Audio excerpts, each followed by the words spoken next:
వైఎస్ఆర్సీపీ శ్రేణులు కార్యకర్తలను కాపాడుకునేందుకే YS Jagan digital book ప్రవేశపెట్టారు అన్నారు party Uttarandhra regional coordinator Kurasala Kannababu.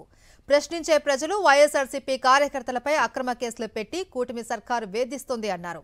అధికారంలోకి వచ్చినప్పటి నుంచి చంద్రబాబు, లోకేష్ రెడ్ బుక్ రాజ్యాంగాన్ని అమలు చేయడమే పనిగా పెట్టుకున్నారు అన్నారు. ఈ అన్యాయాలన్నీ డిజిటల్ బుక్లో నమోదు చేస్తామని తెలిపారు కన్నబాబు.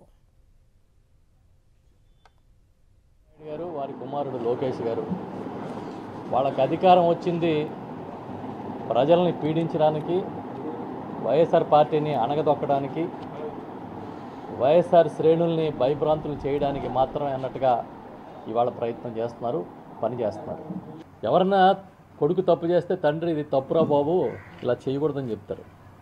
కానీ తండ్రి కొడుక్కి ఏం నేర్పించాడంటే రెడ్ బుక్ అని చెప్పి ఒక బుక్ పట్టుకుని ఎన్నికల ముందు యువగళం అని లోకేష్ గారు ఊరూరు తిరిగాడు.